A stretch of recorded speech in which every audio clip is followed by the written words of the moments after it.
जरूरी है, रहबरी जरूरी है, रहनुमा जरूरी है। सुनते चाहिए मोहब्बत दें जी। शेर देखें कि रहबरी जरूरी है, रहनुमा जरूरी है, कि रहबरी जरूरी है, रहनुमा जरूरी है, रब तलक पहुँचने को, रब तलक पहुँचने को सिलसिला जरूरी, रब तलक पहुँचने को सिलसिला जरूरी है। रब तलक पहुँचने को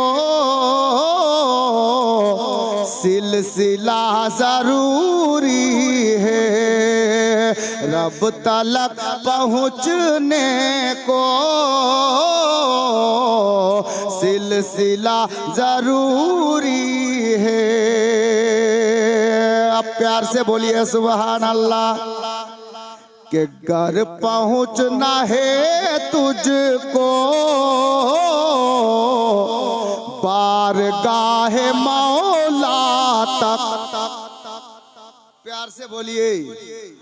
घर पहुँचना है तुझको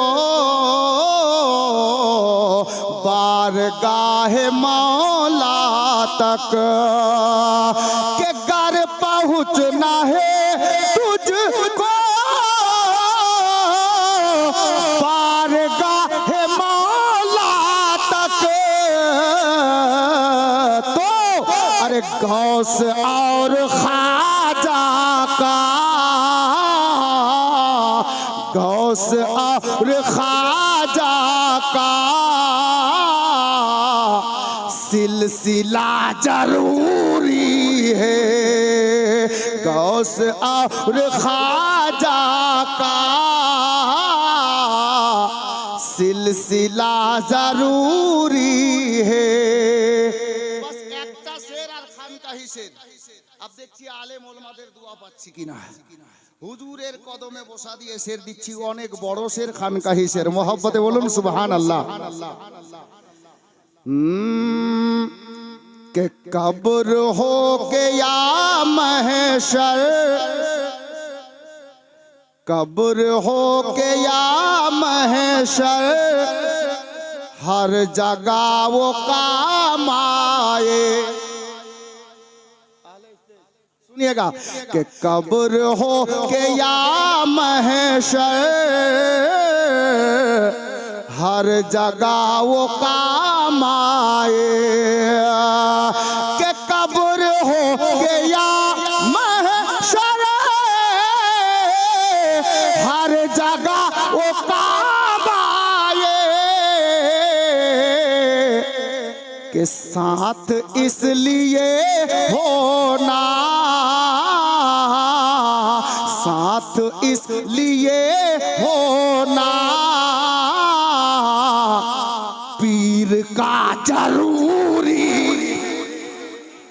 साथ इसलिए होना पीर का जरूरी है, साथ इसलिए होना पीर का जरूरी है। बिरादर शेर आरो আছে আর ওদিকে যাচ্ছি না বাপ, নাতমান কাবাত অনেক শুনলেন। যাই হোক আমি হুজুরের কদমে বসা দিয়ে বরকত নেওয়ার জন্য, ফয়েজ নেওয়ার জন্য দু তিনটি মিশরা শোনালাম। ইনশাআল্লাহ বসে থাকেন, আরো হবে। আমি আল্লাহ তো নেই, নবী আমার বলেন কোরআন পড়লে যতটা নেকি পাওয়া যায়, কোরআন শুনলে অতটাই নেকি পাওয়া যায়। সুন্নি মুসলমান শুনে রাখো, বাউজু অবস্থায় কোরআনকে ভালোবাসার নজরে আপনি তাকিয়ে দেখবেন, কোরআন দেখলেও নেকি পাওয়া যায়। উযু করে কোরআনকে ছুবেন তো কোরআন ছুলেও নেকি পাওয়া যায়। পৃথিবীর মধ্যে এমন একটি কিতাব আল্লাহ উম্মতে মুহাম্মাদীকে দান করেছেন, যেই কিতাবকে পড়লেও নেকি, দেখলেও নেকি, শুনলেও নেকি, কোরআনকে স্পর্শ করলেও নেকি।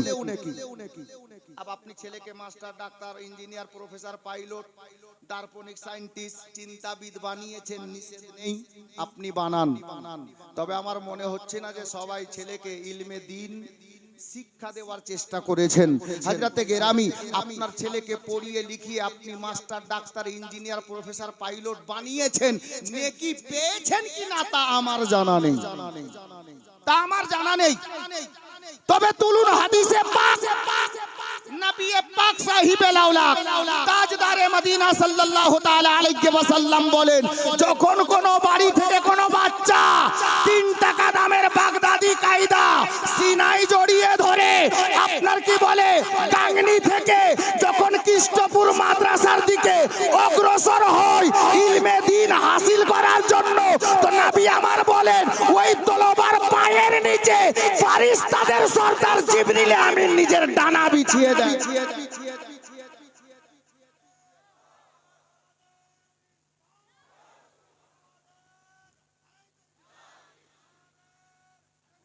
গোলামে কালিমি নবীর মেহমান ইলমে দ্বীন হাসিল করার জন্য বাড়ি থেকে নবীর ঘর মাদ্রাসার দিকে যখনই বেরিয়ে যাবে, পয়দল চলবে, রাস্তা অতিক্রম করবে, নবী আমার বলেন প্রতিটা ডেগে ডেগে আল্লাহর রহমতের বৃষ্টি বর্ষণ করেন, আর ফেরেশতাদের সরদার ওই বাচ্চার পায়ের নিচে নিজের ডানা বিছিয়ে দেন।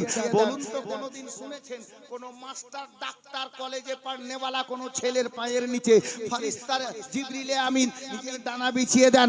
না, আমার তো জানা নেই। তবে এইটুকু জানা আছে, বাচ্চাটা ফকিরের বাড়ির হোক, বাচ্চাটা গরিবের বাড়ির হোক, মিসকিনের বাড়ির হোক, মাস্টারের বাড়ির হোক, ডাক্তার বাড়ির হোক, ছেলেটা কালো হোক আর ধলো হোক, বাচ্চাটা যখন ইলমে দ্বীন হাসিল করার জন্য নবীর ঘর মাদ্রাসার দিকে যাবে, আল্লাহর নবী বলেন ওই ছেলেটার পায়ের নিচে আল্লাহ তাবারক ওয়া তাআলা উনার সমস্ত ফেরেশতাদের সরদার জিবরিল আমিনকে পাঠিয়ে দেন, আর ওই ছেলেটার পায়ের নিচে জিবরিল আমিন নিজের পবিত্র ডানা বিছিয়ে দেন। কত খুশনসিব ওই লোকটা যিনি নিজের বেটাকে নবীর ঘর মাদ্রাসা ইলমে দ্বীন শিক্ষা করার জন্য পাঠাচ্ছেন। নামাজ কেমন পড়তে হয়, রোজা কেমন রাখতে হয়, হজ কেমন আদায় করতে হয়, যাকাত কিভাবে দিতে হয়, বড়কে শ্রদ্ধা কিভাবে করতে হয়, ছোটকে স্নেহ কিভাবে দিতে হয়, মাথায় টুপি দিলে কি সওয়াব পাওয়া যায়, জানাজায় দাঁড়িয়ে কোন দোয়া পড়তে হয়, যদি শিখতে হয় কলেজে নয় ইলমে দ্বীন হাসিল করার জন্য নবীর ঘর মাদ্রাসায় পাঠান। তার ব্যবস্থা আলে নবী আওলাদে আলী সৈয়দি সরকার মাসরুর মিয়া কালিমি আলাইহির রহমাত ওয়া রিদওয়ান আপনাদের জন্য, আমাদের জন্য, যেন আমাদের মুরিদ, আমার মুরিদের ছেলেরা মেয়েরা যেন ইলমে দ্বীন থেকে বঞ্চিত না হয়ে যায়। ইরাক, ইরান যেতে হবে না, সুদূর চীন দেশে যেতে হবে না, পাকিস্তান, বাংলাদেশ পাঠাতে হবে না, বাড়ি থেকে পাঠান, 4 মিনিটে বাচ্চা আসবে আর আলিমে দ্বীনের কাছে বসে যাবে, কোরআনের তেলাওয়াত করবে, এদিকে বাচ্চা কোরআন পড়বে, ওদিকে বাপ দাদা কবরে নেকি পেয়ে জান্নাতি হবে। জোরে বলুন, জোরে বলুন। আচ্ছা বলেন তো, সাহিবে সাজ্জাদা উনিও চাইছেন এই মাদ্রাসা যেন আগে বাড়ে। এখন আপনারা যে প্রাঙ্গণে বসে আছেন জালসার মাহফিলে,